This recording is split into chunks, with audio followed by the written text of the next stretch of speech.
I think right now it looks more like longgang of life. Malaysia have an unsolvable problem, which is always about connectivity. Even though it says the project is about 81% complete, I would say that 81% is quite an arbitrary number. Welcome to the Are We OK podcast, where we talk about public policy issues in ways that are relevant to you guys. My name is OKM and I'm Mr. Money, Peter.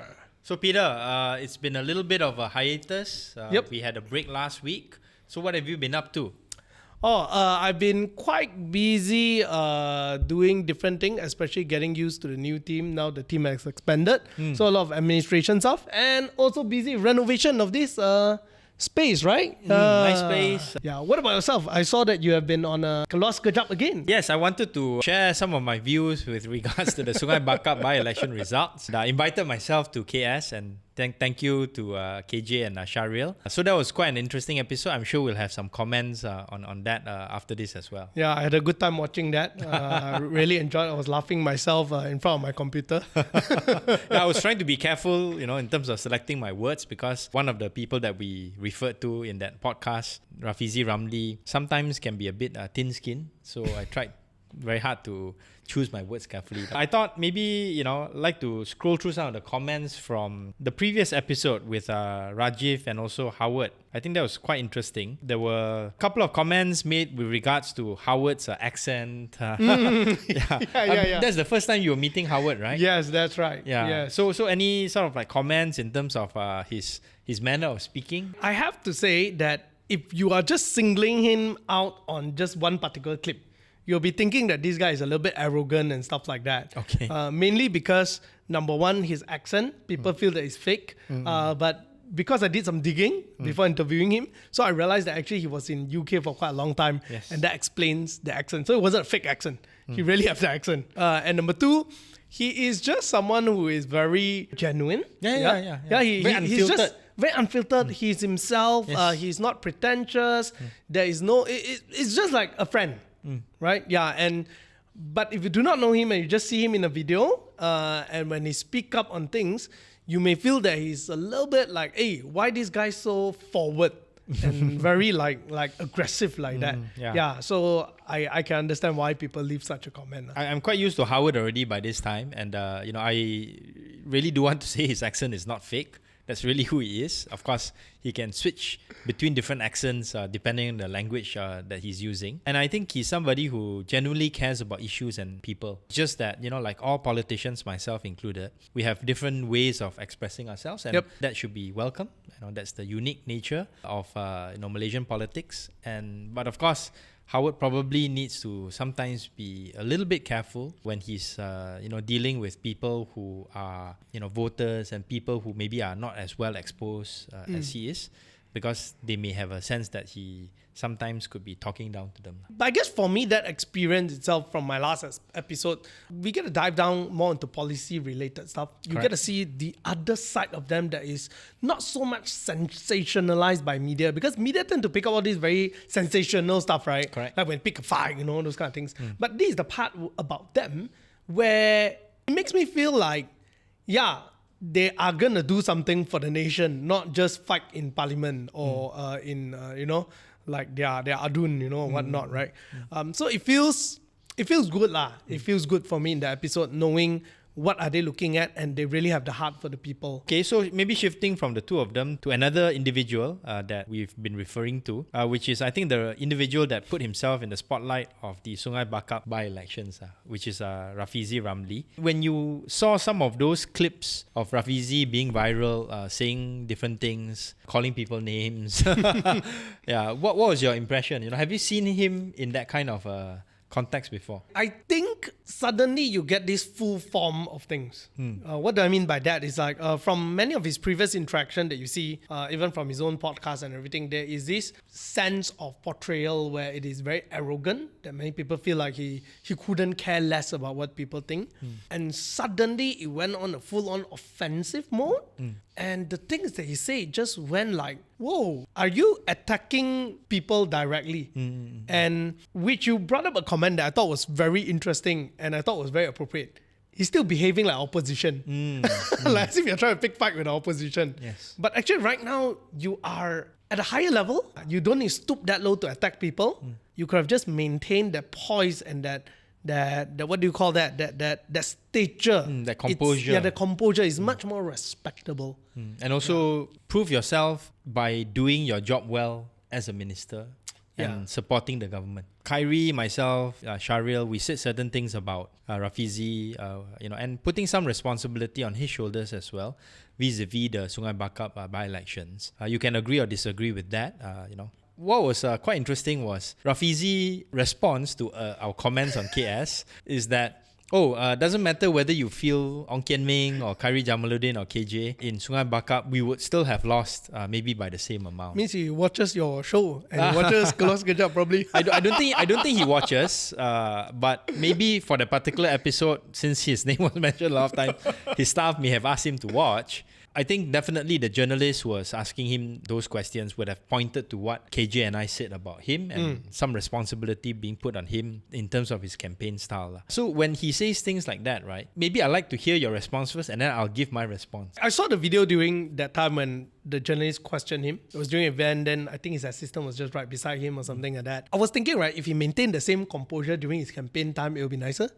Because this one, he was more composed. He was way more composed, the things they say. But nonetheless, it feels like to me that it's quite clearly it's not very well taught. It's a bit in a state of a denial where the things he say, it's kind of like you kind of ignore certain facts that is quite obviously present. You just deny it all. Like kind of like suddenly live in his bubble with a very good composure, but that composure kind of make you feel like he may be right, to a certain extent. But then you think about what he said and you go like, actually not exactly lah. Yeah. So that's how I feel. Like a little bit living in his own world when he said that. So I think what Rafizi again, demonstrated to many people is number one, even if the way he responded may have been quite composed, but a lot of these comments will be read, not heard.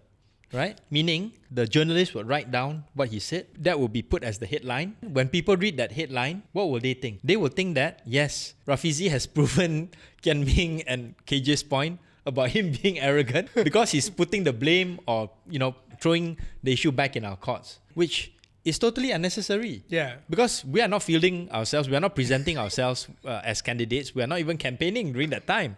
Right, so when he made that remark, right, and somebody shared it with me, I was like, I kind of felt quite sorry for him because I know that people will use this to whack him, right? So, but at the same time, he kind of deserves it. And I would argue that if you feel KJ there, he'll likely win.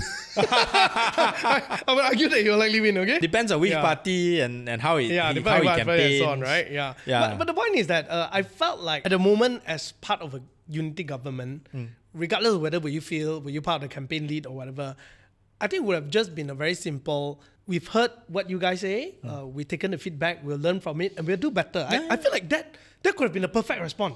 With that composure, with that response, it would show a lot more. Yeah, I mean, a lot more sincerity. That was basically what was PMX's response on Twitter, right? On social media. He responded very well, I felt. No, we respect the decision of the Sungai Bakap voters. We take that into consideration and then we'll continue to try to do the best for the people, right? So, whereas Rafizi, tak boleh tahan. You waved the red flag in front of him, right? Not us, but the journalist. And he couldn't help himself but to get in charge and come out with that statement. It is what it is. I think the crucial thing would be moving ahead. Whether this Rafizi, the Rafizi that does not seem to take criticism well and may not be understanding what the larger public out there is feeling, whether he will continue with that kind of attitude and position, especially if, let's say, this targeted petrol subsidy is going to be introduced later this year. Right? Because if Rafizi is going to be the key spokesperson for that policy, it's going to be a tough time for this unity government. So I realized one thing, he could be a smart guy, I'm not sure. No, he is definitely. So he could be a smart guy. I've not interacted with him personally, so I just say could be. But he has some track record to prove, obviously. But I think along the way, it will help if he have had a little bit more empathy in the way he delivered things. Then it would have put him in that Rafizi that it used to be. You know, it's like when I remember during the early days when they were still in opposition, the way he presented himself, it was much more empathetic while being a fighter when he needed to be. That was the Rafizi that I remember and left an impression. Probably a good one, right? Yeah, it was a good one. I think I was moderating a private event with clients of a certain bank in Malaysia. I think one of the things that came out during that conversation was, Khairi definitely is somebody who understood the implications of him losing the general election in 2022. And, he would have been humbled, by that to a certain extent. And that, I think, creates a certain level of empathy as well towards others, to the degree possible, for somebody as accomplished as KJ. And I think that is the kind of quality that we need to inculcate and encourage within our political class, to really empathize, and even empathize with your political enemies and your political opponents, so that you don't try to do to them what they did to you in the past, and what they may do to you in the future if you are going to play this kind of tit-for-tat game within the Malaysian political ecosystem. I think there was one thing that in your podcast with KS that you addressed one thing about the Malay culture is you need to be a bit more sensitive. Like, for example, at one point when they were talking about the qualification part, so I said, why not you make a statement? And you said this one thing where, for me to make that statement, if I, as a PhD holder, it will be considered as talking down, right? So I think in the Malaysia context, and especially in the Malay cultural context, you can make one statement to kind of being sarcastic about something, but one is enough. Don't go for more. And especially if you are memang from a larger position, when you do that, it turns into a bully. No more a fair fight anymore. Correct. Right? So I think that is some sort of a certain cultural sensitivity that today's politicians need to have. And like what KJ mentioned, right, is that when you go and try to fetch for the votes, try back for the votes, speak for the people, they can read your body language. And I noticed this one is a very recurring theme when I speak to any Malay community. They will always talk about this thing one. Like, it's more than just what you say, policies ke, whatever ke, points ke. It's about they buy the character of the person. Yes, the budaya part. Yeah, the budaya part is extremely important. I guess to a certain extent, right? You can say Chinese community a little bit like, okay, I don't care as long as you can deliver. I don't care whether you're arrogant. As long as you deliver, I'm kind of happy. Certain lines you don't cross. But when it comes to the Malay voters, this budaya part is extremely important. So I feel that, like, moving ahead, whoever that's going to be in the political realm, at least on the outwardly, that's something that you need to project, right? Yes. I think, hopefully some of the people that we referred to in this podcast so far will learn from that. I'm not so optimistic, but time will tell. Yeah. And then we can let history judge us. And probably just one last point here. A wise person once told me, if you want to hit in politics, meaning you want to attack in the political arena, you would always look better if you are hitting up rather than hitting down. Right? So I think that's a good one. We definitely see some recent examples of people hitting down, and that wasn't something that I think came across as very pleasant. So we'll just end it there for now, and then we'll be right back with part 2. Before we move on, we just want to take some time to thank our sponsor for this episode. That will be Zeus Coffee. In front of us is a SOE Single Origin Espresso. Yeah, this is a CEO latte. So you get a premium coffee at an affordable price. Truly necessity crafted for the unique. Thank you, Zeus Coffee. Welcome back to the Are We OK podcast. We just talked about Sungai Bakap. I just want to spend a little bit of time talking about another hot issue, this time in the education sphere. The announcement by Prime Minister, just before the Sungai Bakap by-election actually, to say that all those who have 10 A's and above for their SPM results would be automatically admitted or given a place for the matriculation program. Yep. I think when that was first announced, many people saw that as a positive move. But later on, there was a bit of negative backlash because just before the Sungai Bakap by-election, the matriculation results were announced, in terms of applying for those positions. And many people who got 10 A's, especially the non-bumi putras, found that they were still rejected. Yep. Right. So whatever was announced didn't get translated into policy lah. So that's the implementation part. There are also some, I think, longer term policy issues that we should discuss. But maybe I just ask for your initial response first to this policy announcement by PMX. I thought it was very good when he announced that. I'm fully in support, obviously. But I know that many people are disappointed. But somehow for me, it's logical because it's such a short period of time. In order for it to be passed down, right, it takes a while. I mean, it's not like PMX today say then tomorrow can do, right? Yeah, but I feel that he could have made it more specific. We are going to work on it and you can see that in the next one.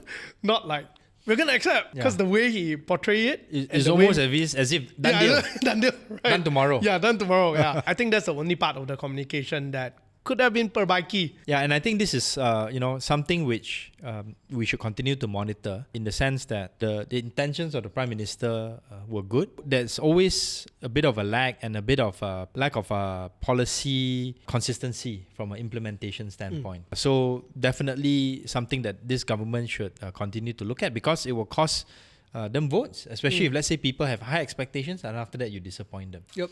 The other thing is this.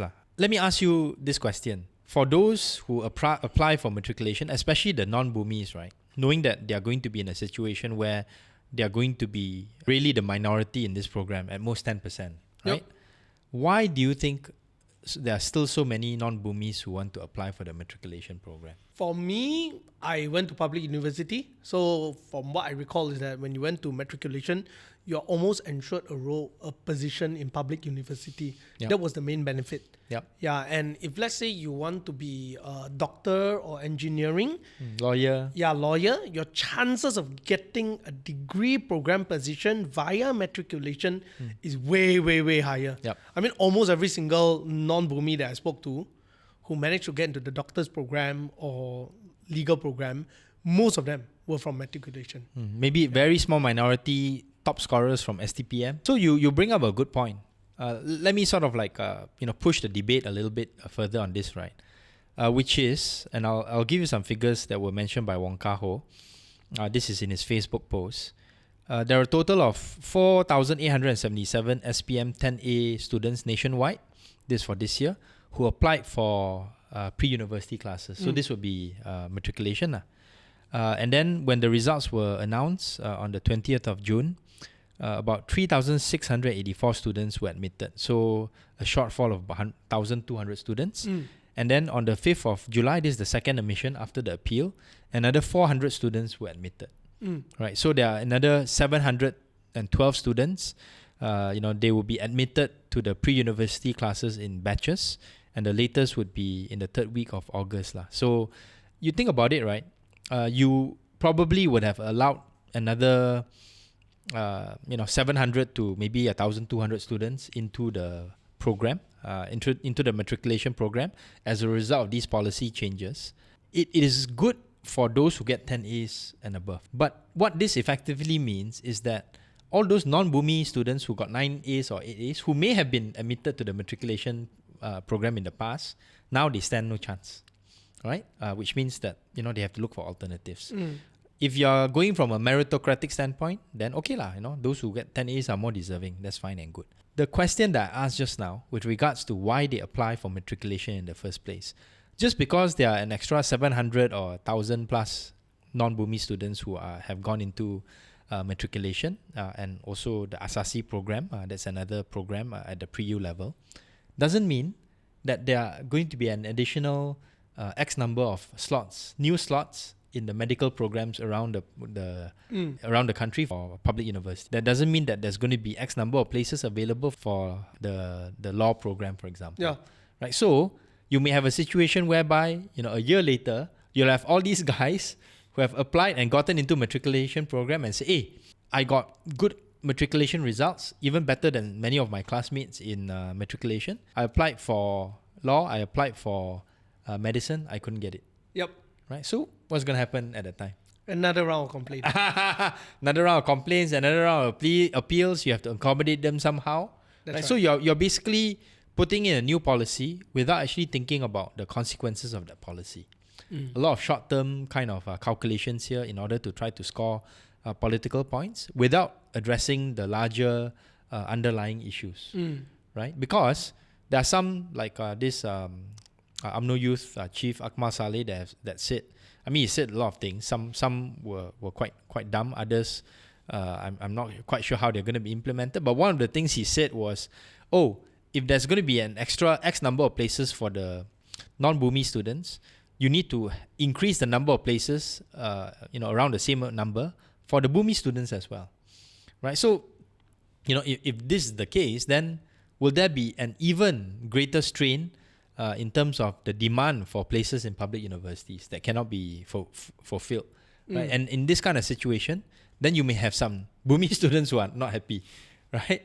So, without these kinds of underlying issues being resolved. So I just wanted to bring that up for the audience to think about, to look at the further policy implications of some of these policy decisions. On the part of a way to maybe address this on a more substantive basis, right? If let's say you can't increase the number of places in public universities, would you be open to get more scholarships, for example, for some of these top scorers to apply to go into private universities in Malaysia?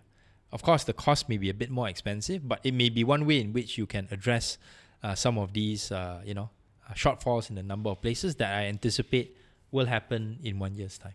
Yeah, I think here's where we do have some good private universities. Maybe to a certain extent, there needs to be some of a policy that works together with private universities to accommodate, right? Yeah, for example, after matriculation, if you can't get in certain doctors program or whatnot, then they can use the result to actually apply for private scholarship. I think that would kind of, at least help out a little bit. Yeah. Yeah, and then maybe in the longer term, I've heard you say this in your other podcasts, we should make it clearer to students who want to be doctors that this may not necessarily be the best career pathway for you, right? Yeah. You run into a lot of challenges along the way, Yep. and it may not be the fault of the students per se. It may be parental pressure, right? And we need to change the mindset of parents in Malaysia that if you score well in your academic performance, there are only a certain number of limited options. Either be a doctor, lawyer, or engineer. But it's the Asian thing. It's the Asian thing. Right? So that may be something that should be looked at as well. I mean, the overall thing, like I was talking to this doctor friend of mine, he was telling me when he did his ENT specialization. Yes, during his batch. During his batch of application, there were 5,000 applicants, if I can recall correctly, and only 4 people can get a spot for training during his batch. I mean, and the only reason they're going to make a lot of money as a doctor is if you manage to be a specialist. Yeah, correct. I mean, GP also you're going to make normal a lot of money, but the crazy a lot of money is specialization, right? Yeah, so... And that takes another pathway, right? Yeah, and, so... you may run into problems on the specialist pathway as well. That's right. Right, and I think, GPs, I think they make good money, but probably in this day and age, you can have other career pathways that can also... good money as well. Yeah, maybe be a podcaster or KOL. Today, media can make parents, money. Just kidding, I know you guys are very scared if, let's say, your kids want to go and become KOL and all that, but, these days... I remember parents were scared when their kids wanted to play esports, but now, esports can be a legitimate career. I mean, as well. Indonesia even has a billionaire son who is an influencer now, Bobby Saputra. Super cool band. I also follow him. Quite funny, but I think some of the jokes getting a bit stale. But anyway, that's a separate conversation. Yeah. All right, so I think we take a short break right here, and then we'll come back and talk about the Speaker's decision to allow the 6 Bersatu MPs to continue as members of Parliament. Be right back. Welcome back to the Are We OK podcast, and we want to jump straight into one of the hot topics that happened in Parliament last week, which was the decision by the Speaker, the Dewan Rakyat Speaker, Dato' Johari, former Member of Parliament for Sungai Petani, to say that the 6 Bersatu MPs, or former Bersatu MPs, who decided to switch their allegiance to support the Prime Minister, and subsequently, after Bersatu changed their party constitution to say that whoever goes against the party direction or party command with regards to who they support in Parliament and also in the state assemblies would automatically lose their party positions. Yep. right? So in the case of the decision by Dato' Johari, he said that in his opinion, the 6 MPs from Bersatu have not vacated their seats. So there is no need for him to inform the Election Commission that these seats have been vacated. Hence, there is no need for by-elections in these 6 seats. I'm not going to go into the kind of a legal argument as to who is right, who is wrong. But, from a optics perspective, from a politics perspective, what would you say to that from your perspective as, a man on the street who observes politics quite closely? Obviously, for me, the optics of it is this is not fair. I know there's a lot of argument, like our last episode, even with Howard, he mentioned about the loopholes and everything all. I think for the man on the street, it's just a very simple thing. It's not fair. There should be some form of action being taken.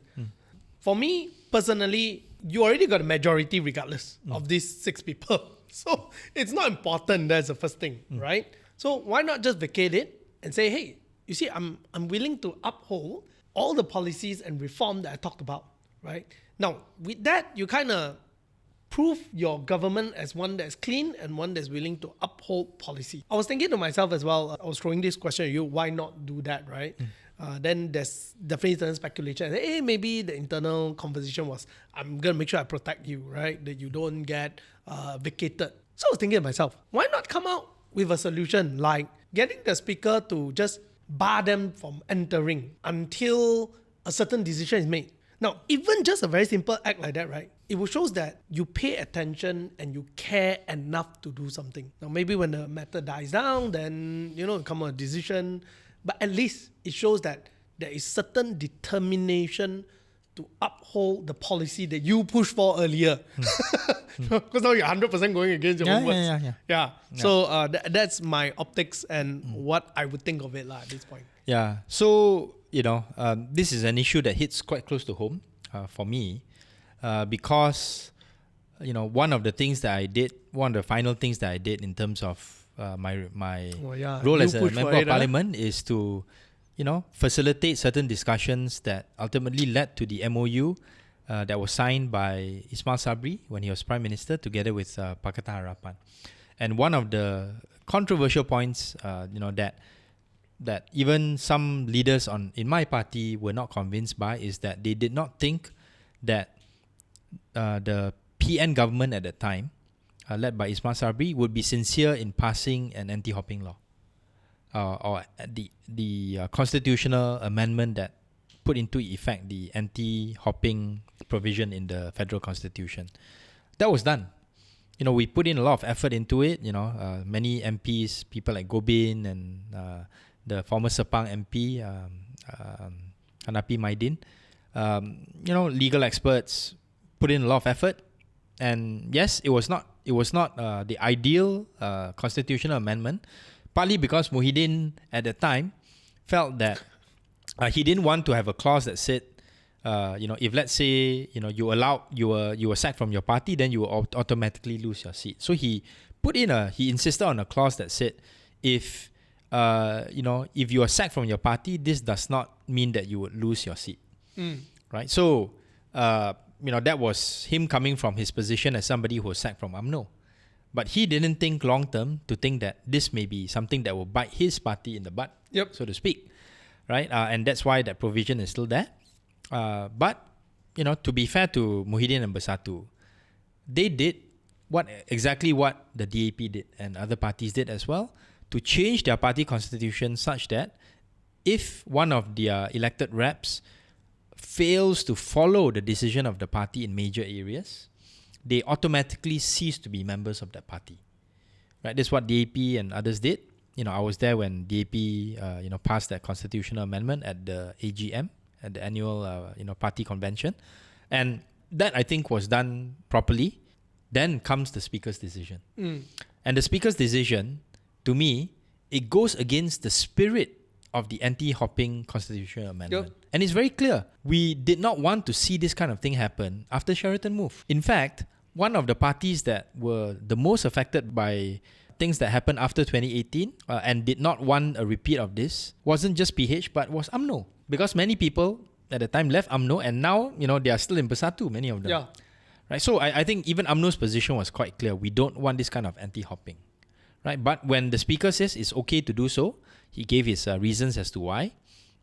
Maybe not fully, but at least in the letter that he gave to the chief whip of Bersatu, it shows to the public that you've gone against the spirit of the anti-hopping constitutional amendment. Yeah. Right. And I think this is something that puts the government on the defensive. Yeah.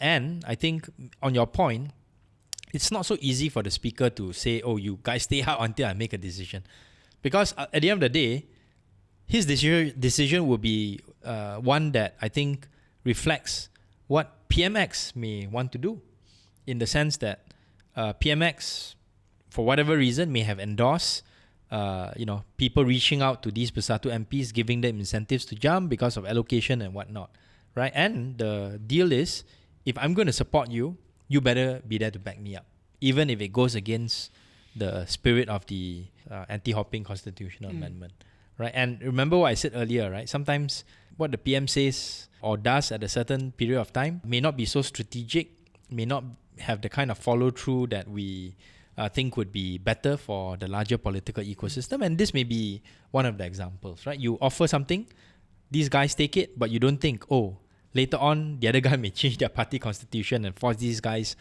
to be sort of like no longer party members, thereby triggering you to have a decision with regards to whether or not they are MPs. That's why I say it's against the spirit, right? But I understand there's certain things that you want to keep, right? So maybe be smart enough to at least put up a show of a fight. Go and tell them, because everything is behind the back anyway, right? Just go and tell them, okay, for the next few weeks, I'm going to make sure that you're sitting out, right? At least there's some sort of acknowledgement. A little bit of show lah. Okay. I mean, now that we say it, then you can't use it lah, right? But you get the gist, right? Like, these are all part of it, right? I think one of the things to look out for would be to see whether or not there is movement with regards to amending the current anti-hopping law, so that that provision about if you are sacked from the party, that doesn't mean that you have lost your eligibility to be a member of parliament. If let's say that provision can be taken out, right? And for that to happen, you need to have 2/3 majority, and you need to have probably some level of support from the opposition as well. You have it now. Why not just do that? And make it proper lah. So that's what Prime Minister has said. He said, we're open to amending that law, right? We're open to amending that constitution. And if let's say I was Muhyiddin, I would call his make a call lah to say, look, I agree, we should do it. But it'll be funny if let's say someone from that side jump over. Yes. Then it will be very funny. I don't think it's gonna happen anytime soon. But if it does, then it would be interesting to see what the speaker does. And this is the irony. Whatever the speaker does, actually, it's very hard to be challenged in the court of law. So the speaker may decide, if you jump over, you lose your seat. If you jump from PH or UMNO to PN, you automatically lose your seat because of the party constitution of those particular parties. And then people will say, wow, this is even more against the spirit, right? In terms of you being hypocritical, right? Different treatment for different sides, right? But like I said, I don't think that's going to happen anytime soon. Whether or not the opposition, PN, takes advantage of PM's offer to want to amend the constitution to take care of this loophole, and whether or not, if let's say that constitutional amendment is undertaken, whether that can be applied retrospectively to the Bersatu 6, I think those would be interesting questions to watch out for. Yeah. But nonetheless, it still makes us as rakyat feel that like a bit cheated lah. Yeah, a bit cheated lah. Like you don't take a word seriously lah. Yeah. For me personally, feel a bit disappointed.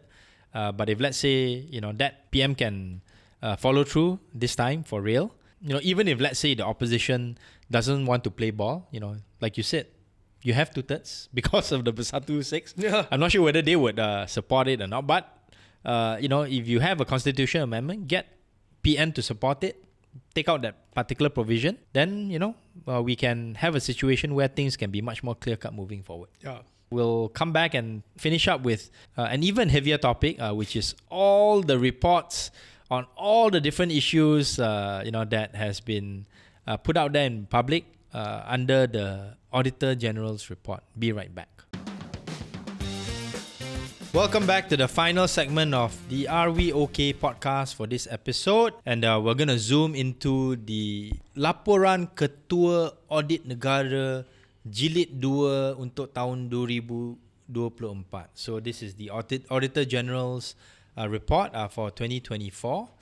This is done by Datuk Wan Su or Wan Suraya, the new Auditor General. She was the Deputy Sec-Gen of MITI when I was Deputy Minister, and then she was promoted to KSU or Secretary General of the Ministry for Cooperatives and Entrepreneurial Development.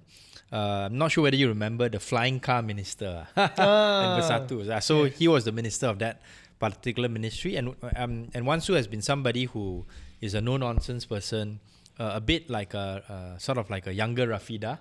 Right, so I think under her watch, the Auditor General's report will be one that is quite spicy. And I think this time there was also the added flavor of the Public Accounts Committee releasing their own report on the HRD Corp as well, which is something that was touched on in great detail by the Auditor General's report. Other issues as well, Majlis Profesor Negara, River of Life, many other areas and issues that we can talk about. But maybe can start with you, Peter. What grabbed your attention? I think first thing is that when you read through this Auditor General report, you get a real picture of what's leakages. Okay, yes. There's big leak, there's small leak. For example, under Majlis Profesor Negara, right? Later we're going to talk a little bit about it. It's a smaller leak. Then there's a big leak like River of Life with 4 billion project. So I thought it would be good that I just read this abstract out. I bet many people have been reading on The Age, every other newspaper, kind of a summary. But it's interesting to read the statement itself. You go to the source. Yeah, the source itself, okay? So I'm just going to skip a little bit of it. The whole idea is actually a 4 billion project. Kawasan ROL, which is River of Life, merangkumi 110 lembangan Sungai Klang yang dijangka siap pada tahun 2024. Keseluruhannya, projek ROL tidak akan berjaya disiap mengikuti tempoh yang ditetapkan, iaitu pada tahun 2024, walaupun sebanyak 3.915 bilion telah dibelanjakan untuk projek ini. Sehingga bulan Julai 2023, 8 projek masih dalam pelaksanaan dengan kemajuan di tapak antara 21% sehingga 97.3%. Kontraktor penyiap belum dilantik untuk 2 projek yang akan ditamat kontrak. 12 projek masih belum dimulakan. Analisis audit mendapati hanya 79.4% kerja pengindahan sungai telah disiapkan dan hanya 50 ataupun 16.9% daripada 296 loji rawatan kumpahan berjaya dirasionalisasi atau dinaik taraf. Analisis terhadap tempoh projek pula menunjukkan projek lewat disiapkan sehingga melebihi 8 tahun dengan peningkatan kos kepada kerajaan. They said this one thing which put the nail in the coffin lah, in my opinion. Hasrat kerajaan untuk mendapatkan pulangan sehingga 4 bilion bagi membiayai kos pelaksanaan ROL dan mengelakkan penggunaan dana awam juga tidak tercapai kerana hasil penjualan tanah tertakluk kepada pemilik masing-masing. The whole point here is this, whatever that this project start off with, we're not gonna get it. So to summarize since I've been tracking the River of Life project since it was first announced under the National Key Results Areas. This 2010. This is under the Government Transformation Program under Pemandu. And there are 3 sort of like main priorities or main achievements or achievables. One is to clean up the river so that it can get to a Class 2B classification, which means that you can actually have recreational activities in the river.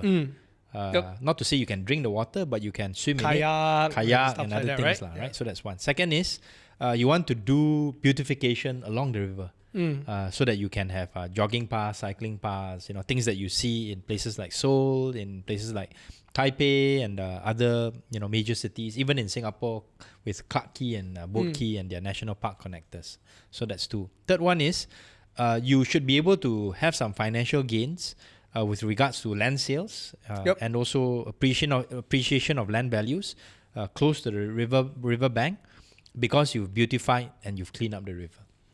So what this Auditor General's report is saying is that all three have failed. Even though it says the project is about 81% complete, I would say that 81% is quite an arbitrary number, right? Because even though I see a little bit of improvement in the cleanliness of the river, it doesn't stink as much. And I'm probably the only MP or former MP who can say this credibly, because I've been in the actual river many, many times, kayaking and doing all sorts of other crazy stuff like doing water sampling and things like that.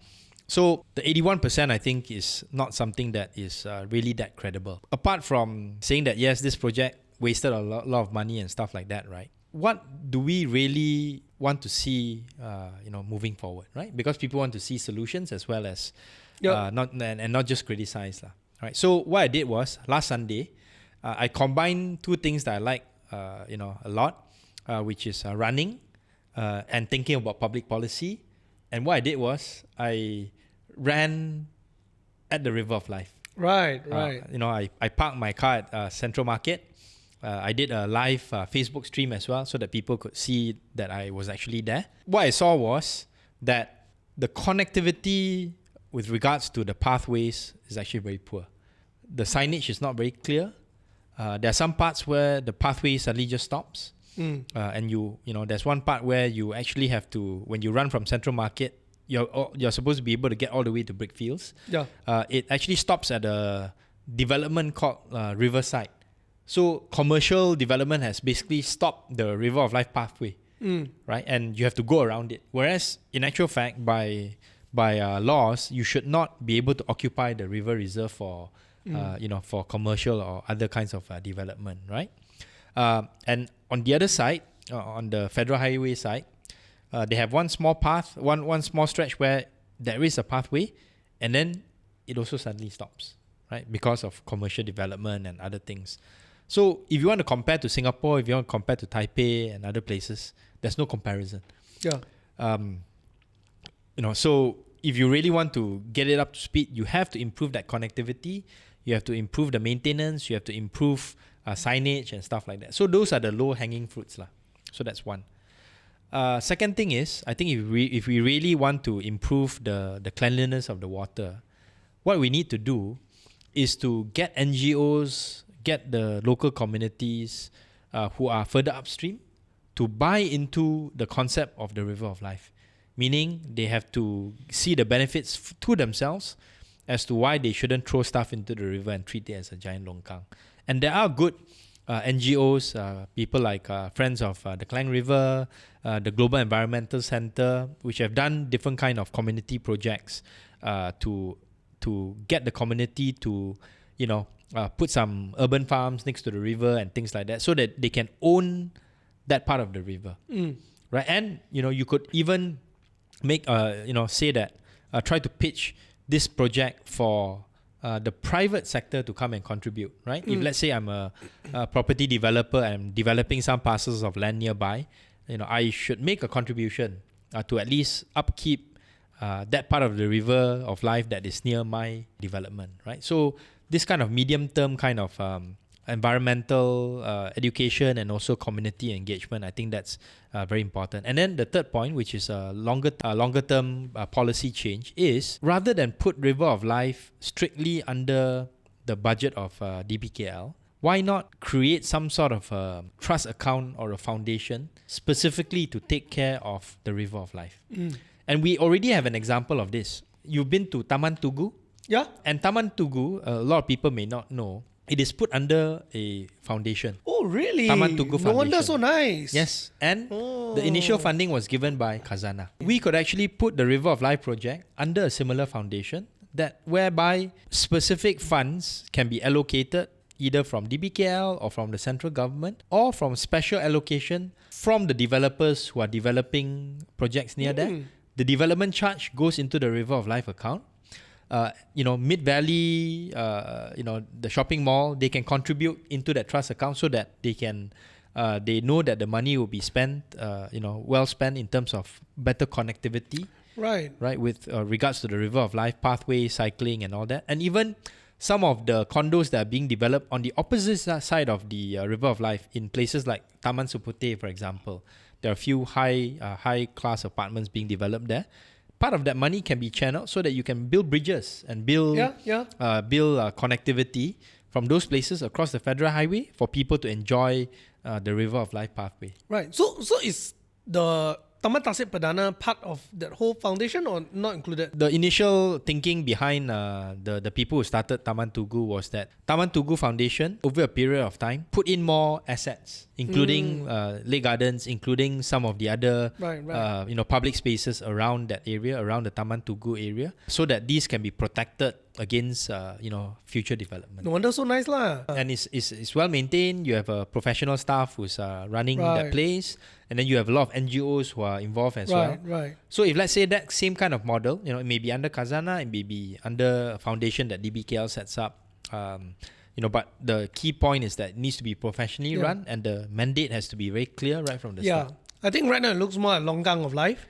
than River of Life as far as I'm concerned. Yes. And number two is that I think Malaysia have an unsolvable problem, which is always about connectivity. Because even before River of Life as a subject, when you brought up the issue about connectivity, I was just talking to Rayming that day, right? The work salaryman, right? We were saying that in Singapore, when you get out of your house, you go to a road, you can see a clear pathway towards the MRT station, yes. Right? In Malaysia, you can see the station, you cannot see the road. Yes. Yeah. Yes. Or you can see the road, but is the road for the cars lah, not for the people. Not for the people, right? You can't see. So although the MRT station look very near, but you don't feel like walking because it looks so dangerous, right? You don't have a clear pathway to get there. Correct. Your mind doesn't have the map suddenly. Yeah. And when you're bringing up the River of Life, I feel it's the same issue, right? We seem like maybe we lack engineers in this area, or we lack town planners. Proper planning lah. Town planners that have maybe our town planners all got car. Maybe you should make it a point that town planners cannot buy car. You have to walk. Or maybe at least in terms of the River of Life, we should ask MPs to go and walk there, exercise there on a quarterly basis, right? So that they can do pointing and whatnot, right? And say, oh, this one needs to be fixed, that one needs to be fixed. Sambil belajar outside Parliament correct. Yeah. No, and another thing I like the fact that you brought up one thing, right? Is that why not make that river a recreation kind of thing, right? Where people can take a cruise, something like that, engage a private company. Yeah, I mean, that's what they're doing in Malacca. They have the Malacca cruise and all that. So different, right? Yeah, it changed. Malacca one changed so much because of that. Yes. Right? So I think the same model could be applied. Yeah, but going back to the Auditor General one, I think River of Life was one thing. Another really exciting one was HRDF. HRD Corp. Yes. Yeah, HRD Corp, right? Yeah, the one very, very long. I read the entire 350 pages from the Public Accounts Committee report. The testimony. There were a lot of red color writings from what I've seen. Yes, a lot. And then also the Auditor General's report as well. So covered a period of time from 2018 to 2022, if I'm not mistaken. And, it covered the period of 3 ministers. 2 DAP ministers, Kula Segaran, and then at the tail end was Siva Kumar. And then in the middle was the minister from MIC, K. Saravanan. Yes. Yep. So, you can't say that it only involves one particular party. It involves people from all three, all from PH as well as from BN. Yep. And yeah, I mean, I think a lot of revelation that due process was not followed. At this point, I would like to ask you, right? Because I think for the optics of the people as well, often we are very confused by the role between the Ministry of Human Resource, Kementerian Sumber Manusia, and HRD Corp, right? What is the relationship like? Because at the moment this came out, we see that YB Steven Sim actually came out and straight away start making statement already. Some people actually start to blame like, hey, under your ministry, and stuff like that. But if you actually look at this AG report, we know that HRD Corp is actually more of a GLC in that sense, right? What is actually the relationship? What is the scope of power of the minister towards HRD Corp? Yeah, so, for the record, the AG report and also the PAC report covered a period of time when Steven Sim was not yet the minister, right? So whatever happened does not involve him. That's one. Second thing is, HRD Corp is one of the agencies that is under the the care of the Ministry of Human Resources. Right, so any government agency, they have to report to a particular ministry and a minister. And in this case, under the Act, the minister has the power to appoint the CEO of HRD Corp. So definitely the minister has a lot of power in terms of this kind of appointment.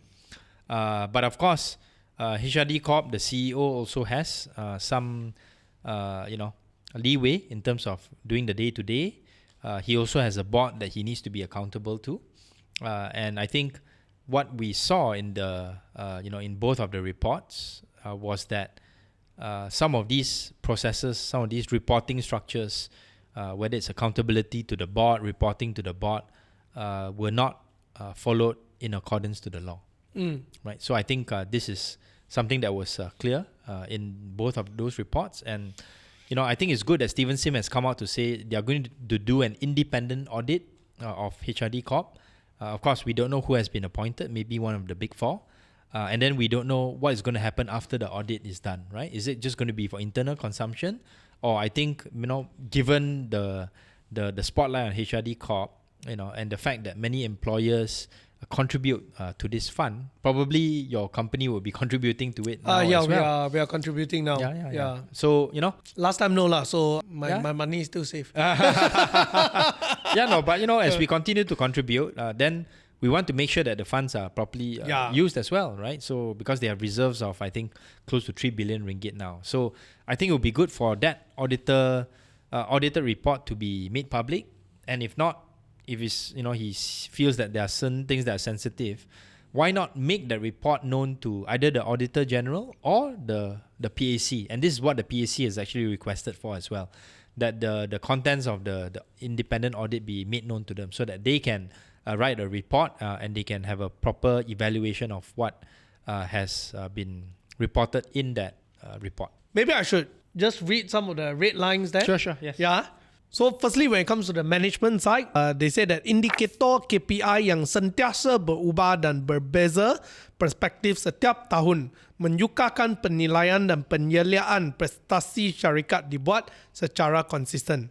So I'm not going to read through everything, but it's just the one sentence here. Prestasi penggunaan geran program pembiayaan latihan TVET untuk B40 dan program revolusi perindustrian Forward tidak memuaskan. Sejumlah 4.81 juta baki geran program pembiayaan latihan TVET untuk B40 dan program revolusi perindustrian Forward tidak digunakan dan tiada tindakan PSMB sejak tahun 2020 untuk memulangkan baki dana kepada MOF setakat akhir tahun 2023. This is one part when we talk about the TVET side, right? I feel quite sad for the TVET people.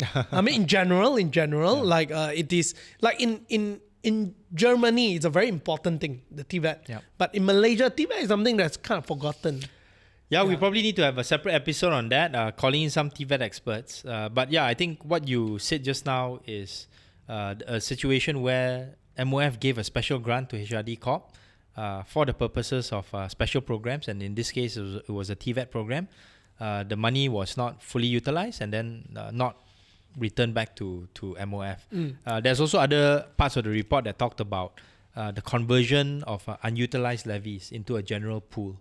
Yep. Right, and I think even though the HRD Corp CEO said, look, we are still using this for training, but when we convert it to a general pool, it gives us a lot more flexibility to use it for other training purposes. Yep. Right, rather than for training for that particular company. Right, which to me the intention is good, but if let's say your governance is not good, what it means is that you are given a lot more leeway in terms of what kind of training programs that you can do with that money, and who are the training providers that you're going to get, what kind of equipment you're going to buy, and all that kind of stuff, right? So that is where I think some of the leakages may have happened. Yeah. So here's where the best to actually highlight one of the interesting red lines here, right? When I read it, it was quite interesting. I think it was a headline in many papers as well. It says, walaupun fungsi utama PSME adalah berkaitan dengan latihan dan pembangunan sumber manusia, PSMB telah melabur sejumlah RM3.727 bilion dalam portfolio pelaburan setakat 30 Jun 2023. Secara keseluruhannya, pelaburan bond atau sukuk, equity dan unit amanah memberi pulangan kepada PSMB. Bagaimanapun, terdapat 29 transaksi pelaburan mencatatkan kerugian tidak ternyata berjumlah 49.38 juta dengan kerugian tertinggi melibat pelaburan equity dalam satu syarikat tersenarai berjumlah 18.52 juta sehingga Jun 2023. Pengurusan PSMB bertanggungjawab memastikan pelaburan yang dibuat melalui saringan panel pelaburan dan mengelakkan pelaburan berisiko tinggi bagi memastikan kepentingan kerajaan terpelihara. One of the most difficult challenge of an AG is getting a good copywriter for their report. I think the way they write it, right, it's very amazing because they have to write it very nicely. Yeah. Professionally, yeah. Yeah. And at the same time, it also has to be hard-hitting enough. And I think they hit the spot quite interestingly. So I thought reading that statement itself, it's more cheeky than reading like maybe The Age or whatnot, because those are already concise it for you, furthermore digging, but just this statement itself was quite interesting. And I think that particular paragraph points to the fact that perhaps proper processes were not followed from a governance perspective in terms of the composition of the investment panel and also what the investment panel decided they could or should not invest in. So I think when I read through that report, some of that money was spent on buying put options for a particular listed company, and the finding of the attorney of the Auditor General was that for an entity like HRD Corp, they should not be in a position to invest in these kinds of risky put options, right? In fact, they should focus more on safe bonds, maybe some index funds or something that's more easily understood by whoever's in the investment committee. So it's interesting that they did not say there is a wrongdoing, they just say it's a responsibility to make sure that it's a sound investment that doesn't have high risk. Yeah. So I think it's good that the government decided that that this Auditor General's report would be debated in Parliament, and it was. I think it was during that time when two PKR MPs actually stood up to say that they recommend that the HRD Corp CEO take garden leave, while these issues are being investigated and sorted out. And I think that was a good opportunity for them to, make their views known. This is YB Simzizin from Bayan Baru, and also the MP for Pasir Gudang, Hassan Karim, who's always very honest and outspoken, even if, let's say, his party doesn't like it. And there were other issues that were brought up, with regards to HRD Corp by different MPs as well. So it's good to have that kind of debate in Parliament. We didn't have that before, and I think this is one of the good things that Madani government has done. The crucial part is what happens after that. Right? The accountability, the kind of steps that needs to be taken to address all these issues. Are they going to be undertaken by the ministries and the agencies named? I think that's where the attention on the HRD Corp will be one that's going to be quite important. I think it's really interesting that if you really were to trace back all the Auditor General report, you will really see the performance of a government, but although it's a retrospective one, but you get to see the ability of them implementing things. And one more, what about the smaller leaks? I noticed that this is one area that is not being given much attention. But when I look at the numbers, it is quite crazy also. Because for example, there's this Majlis Professor Negara. Maybe you want to share with us what is actually Majlis Professor Negara to start off with. So Majlis Professor Negara is sort of like a national council of professors. And it was established when Khalid Nordin, who is now the defense minister, was the minister for higher education. And it had, decent aspirations of wanting to encourage, better intellectual discourse among the professorial community in Malaysia, and wanting to give them a platform and a voice.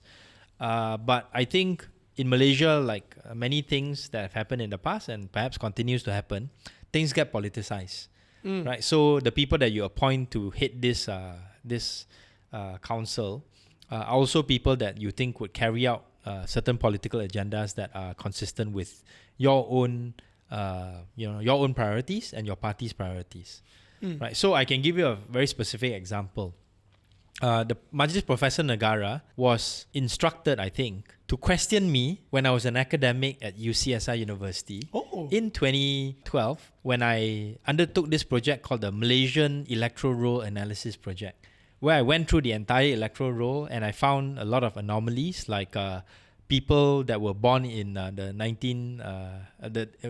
were born in the 19th century, 1874 and all that, still on the electoral roll. Wow. Right, we had people with the same names, with same IC but different names. When I made these reports publicly available, I was questioned by people in the Majlis Professor Negara, and I could see that they were putting pressure on me to want to make certain political points. But because I stood my ground and I knew the content better than them, they were not able to really attack me without sort of like any substantive proof that I was making things up. Because when I went there, I showed them. And in fact, I gave some live presentations. Hey, you can actually go into the electoral roll right now, SPR website, and find some of these names that are still there. Right. So because of this, I could see that this MPN was being used for political purposes. And of course, in 2018, when there was a change in government, the funding to MPN stopped. Right, and the operating expenses were not very high. They had to pay whoever was the president and some other council members, and then it restarted again in 2021, if I'm not mistaken. Right, and I think during this time that was when they were audited and they found that there were contracts given for certain activities that was undertook that were given to companies that were owned by some of the people with management positions in MPN. Yep. So this is one statement here, exactly like what you say. Pembiayaan operasi dan penyaluran dana MPN diterima daripada kerajaan kepada dua syarikat bukan subsidiary MPN adalah bercanggah dengan artikel pertubuhan kerana dibuat tanpa kelulusan LPA. Tindakan tersebut dilihat tidak mengikuti tata kelola pengurusan belanjaan bagi peruntukan dana yang diluluskan. Ahli LPA syarikat MPN juga gagal mengisytiharkan kepentingan mereka dalam dua syarikat yang dimaksudkan. In short, conflict of interest. The two companies that were receiving funding are actually part of the members, right? Yes. And I noticed that why I want to bring this up, right, is because not that it's a big leakage, right? But you're talking about 6-figure per person leakage. Added up in total, it is still in the millions. But because the number is so small in the overall context. Relatively small in the overall context, not much of attention is being paid. You can get away with it, so to speak. Yes, but my personal thought is that because the big leakage generally is very complicated, involves too many parties, it's not like a single person kind of thing. But why not tie up all these smaller leakages? But these smaller leakages are not being debated generally. It's not catching enough attention and easily slip through our mind. But I was thinking to myself, right, if there's going to be determination to tie up all these little things, number one, you save relatively small amount of money, not very big, but it sets the culture right. Yes, correct. With all these little things, right, because all these big things started from small things. I think one of the things that we can see in Singapore is that they pay a lot of attention to the small things. Yes. And these small things, when you set the precedence, it sets an example that if such a small thing we are going to pay attention to, please don't even think about going for a big thing. Correct. And yes, there are people who take risks, but generally it reduces the chances of it happening significantly because it's about culture. So why not, under the parliamentary debate, they would actually go after all these small things? You may not get a lot of political mileage from focusing on the small things, especially when we're in the opposition. There were a lot of other bigger issues that we had to tackle, like 1MDB and PKFZ and things like that. And I think, secondly, to really understand what went wrong in many of these smaller things, right, you need to understand the details of the governance structures, the gaps, the ways that you may be able to address them through structural changes.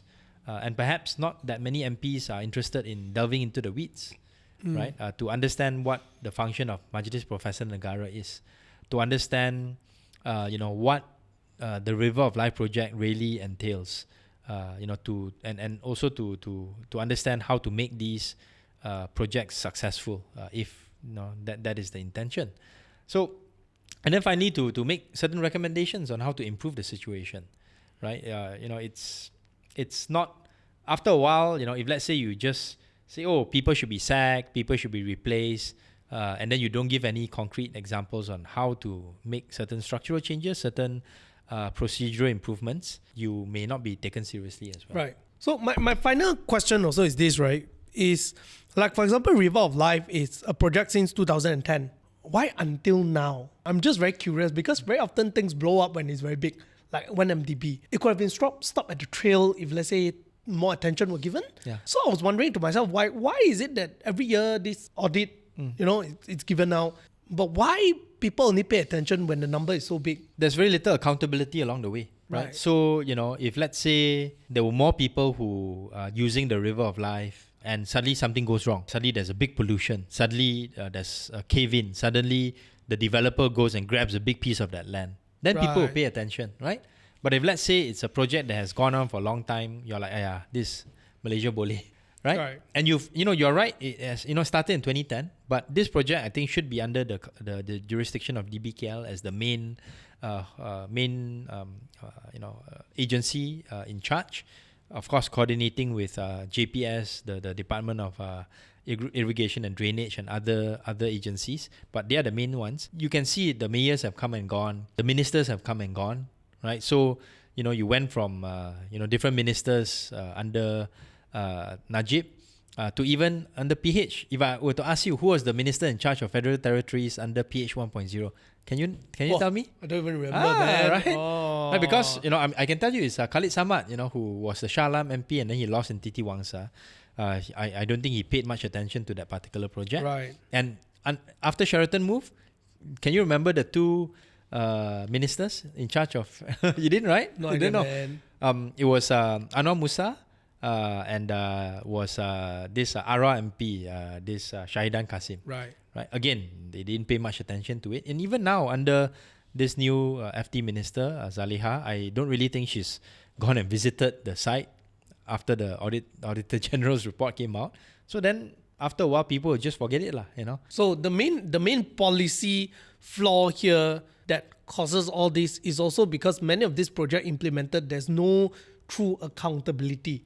But especially, I noticed it happened especially when it's a cross ministry, complicated stuff, right? Then and also a lot of their penjelasan was given is it's not really my responsibility. A lot of penjelasan was it's somebody else, kind of thing. Yeah. So that needs to be a policy implementation where whenever a project is being launched, someone should be held accountable. Certain agencies should be held accountable. And that's why there was at least some movement in terms of some of the flood mitigation stuff that happened under the River of Life when Pemandu was around. I have made very public criticisms against Pemandu for other stuff, but I think in terms of giving reports and also having proper accountability structures for some of these deliverables, I think Idris Jala and his team at least put things out there that people could see. So heavy topic at the end.